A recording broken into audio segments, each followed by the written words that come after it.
देखिए, आज हम उत्प्रेरक के बारे में आपको समझा रहे हैं। पहले देखिए, उत्प्रेरक और उत्प्रेरण, इसमें दो चीजें आ जाती हैं, उत्प्रेरण और उत्प्रेरक। तो उत्प्रेरक जो होता है तो उसके बारे में पहले वैज्ञानिकों ने, प्रथम वैज्ञानिक जो थे बर्जीलियस थे। बर्जीलियस 1825 में बर्जीलियस 1825 में उन्होंने किया क्या, उन्होंने कहा कि अगर किसी रासायनिक क्रिया का ताप बढ़ा दिया जाए तो अपक्रिया की दर बढ़ जाती है।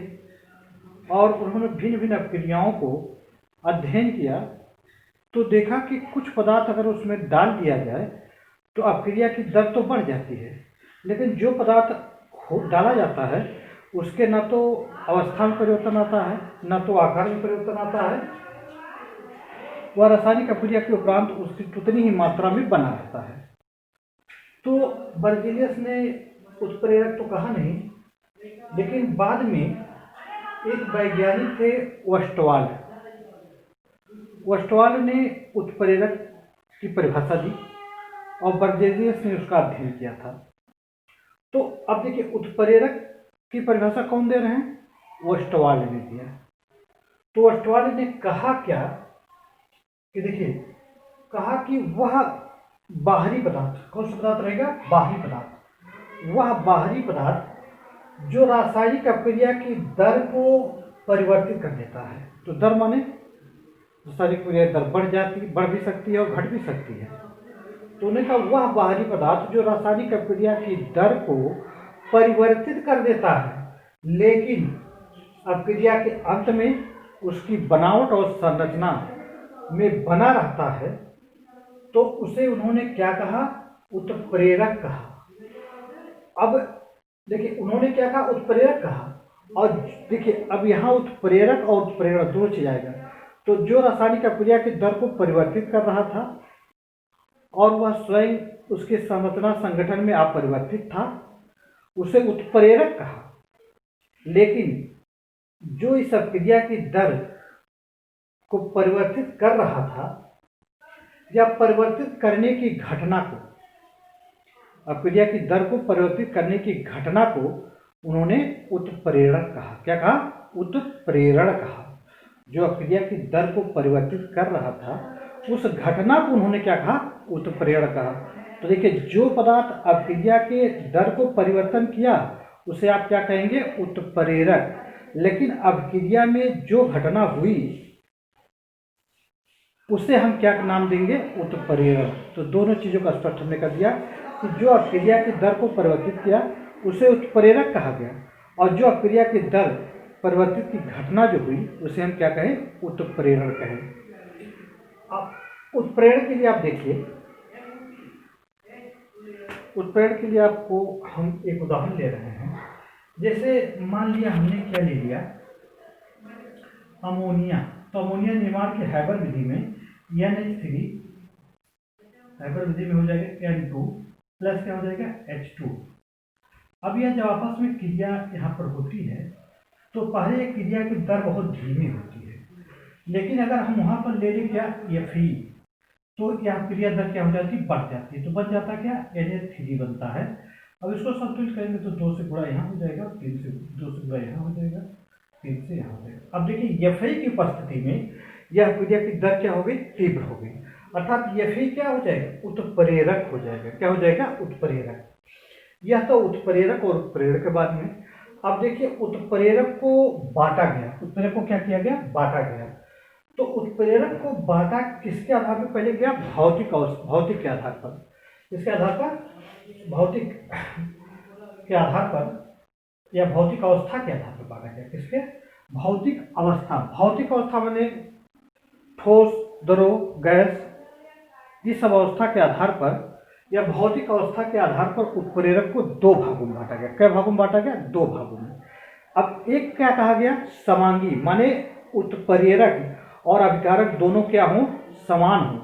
अगर अभिकारक और उत्प्रेरक दोनों समान है तो उसे हम समांगी उत्प्रेरक कहेंगे। यदि अभिकारक और उत्प्रेरक दोनों भिन्न अवस्था में हैं तो उसे हम क्या कहेंगे, विषमांगी। अवस्था का मतलब जैसे हमने कोई अभिकारक लिया, अगर वह ठोस अवस्था में है तो उत्प्रेरक भी ठोस अवस्था में है तो उसे हम क्या कहेंगे, समांगी उत्प्रेरक। यदि मान लिया उत्प्रेरक अभिकारक आपका गैस अवस्था में है और उत्प्रेरक ठोस अवस्था में हो तो उसे हम क्या कहेंगे, विषमांगी। तो हमने क्या बताया, समांगी उत्प्रेरक जो होते हैं वो अभिकारक, तो अभिकारक माने जो अभिक्रिया में भाग लेता है उसे अभिकारक कहा जाता है। जैसे आप उदाहरण देखिए, समांगी के लिए हम उदाहरण दे रहे हैं, जैसे शीर्ष कक्ष विधि द्वारा आप जानते होंगे कि सल्फर डाइऑक्साइड या गैसीय अवस्था में लिया जाता है, प्लस क्या लिया जाता है, ऑक्सीजन O2, ये भी क्या होता है, गैसीय अवस्था में होता है। अब इसका उत्प्रेरक रूप में जो कार्य करता है NO करता है, ये भी किस अवस्था में होता है, गैसीय अवस्था में होता है। अब यहाँ समझ लीजिए इसको, ये देखिए ये दोनों क्या है, अभिकारक हैं, ये क्या है, उत्प्रेरक हैं। दोनों किस प्रावस्था में है, समान प्रावस्था में है। तो समान प्रावस्था में अगर देखिए यहाँ भी गैस लिखा हमने, यहाँ भी गैस लिखा, यहाँ भी गैस लिखा, जी से गैस हो गया। अब ये तीनों अभिकारक और उत्प्रेरक समान प्रावस्था में हैं या समान अवस्था में हैं, तो अब ऐसी जो उत्प्रेरक इसे कहा जाएगा, क्रिया क्या कहा जाएगा, समांगी उत्प्रेरक। ऐसे उत्प्रेरक को क्या नाम दिया जाएगा, समांगी, क्योंकि अभिकारक उत्प्रेरक की अवस्था क्या है, समान है, उसे हम क्या कहेंगे, समांगी उत्प्रेरक। तो देखिए यहाँ पर बन क्या जाता है, यहाँ संतुलित करने के लिए लगाया जाएगा और क्या हो जाएगा, गैस हो जाएगा। अब देखिए यहाँ पर भी इसको संतुलित किया जाएगा, क्योंकि यहाँ पर ऑक्सीजन 6 हो जा रहा है, यहाँ क्या हो रहा है, 4 हो रहा है, तो यहाँ 2 से गुणा करेंगे तो 4 2 6 हो जाएगा। अब यहाँ पर समझिए, समांगी उत्प्रेरक के हमने बताया कि अभिकारक और उत्प्रेरक अगर समान अवस्था में हैं तो उसे हम क्या कहेंगे, समांगी उत्प्रेरक कहा जाएगा। लेकिन विषमांगी माने, विषम माने भिन्न होना चाहिए, विषम माने क्या हो जाएगा, भिन्न होना चाहिए। तो भिन्न के लिए क्या होता है, यदि अभिकारक और उत्प्रेरक की अवस्था भिन्न है अर्थात विषम है, यदि अभिकारक उत्प्रेरक की अवस्था भिन्न या विषम है तो उसे हम क्या कहेंगे, विषमांगी उत्प्रेरक कहा जाएगा। क्या कहा जाएगा, विषमांगी उत्प्रेरक। तो अब जैसे उदाहरण हमने क्या ले लिया,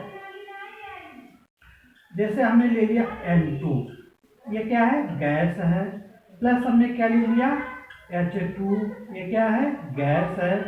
अब ये किसके साथ क्रिया कर रहा है, अब देखिए, अब यहाँ उत्प्रेरक जो लिया गया Fe क्या है, सॉलिड या ठोस है। Fe क्या है, सॉलिड या ठोस अवस्था में है, तो यहाँ पर जो बनता है यानी N3 बनेगा अमोनिया, N3 क्या बन जाएगा, अमोनिया, ये भी गैस अवस्था में है।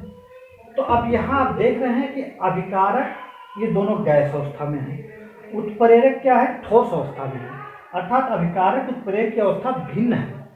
तो ऐसे हम क्या नाम देंगे, इसे विषमांगी उत्प्रेरक कहा जाएगा। और देखिए अमोनिया बन जाता है।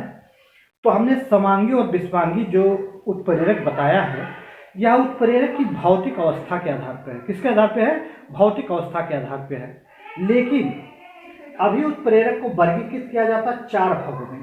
वह किसके आधार पर किया जाता है, कार्यविधि के आधार पर, कि कैसे उत्प्रेरक रासायनिक अभिक्रिया में कार्य करता है, उसके कार्य विधि के आधार पर उत्प्रेरक को किस भाग, कितने भाग में बांटते हैं हम, 4 भागों में, 4 भागों में बांटा जाता है।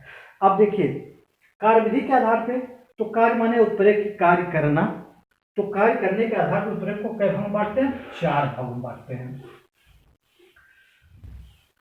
देखिए 4 भागों में बांटते हैं। अब यहाँ हम चारों को पहले लिख रहे हैं, उसके बाद आपको वर्णन कर रहे हैं। पहला जो होता है वो कहा जाता है, पहला लिया जाता है धनात्मक। क्या लिया जाता है, धनात्मक।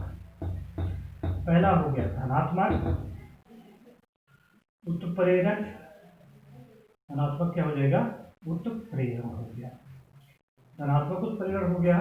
दूसरा क्या हो जाएगा, ऋणात्मक, क्या हो जाएगा, ऋणात्मक और उत्प्रेरण, ऋणात्मक उत्प्रेरण हो जाएगा, ऋणात्मक उत्प्रेरण।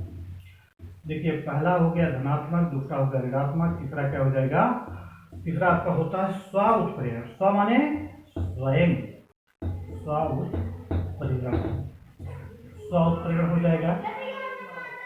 और चौथा क्या होता है, प्रेरित। प्रेरित माने प्रेरित करना, प्रेरित उत्प्रेरण। अब यहाँ समझेंगे हमने क्या बताया कि उत्प्रेरण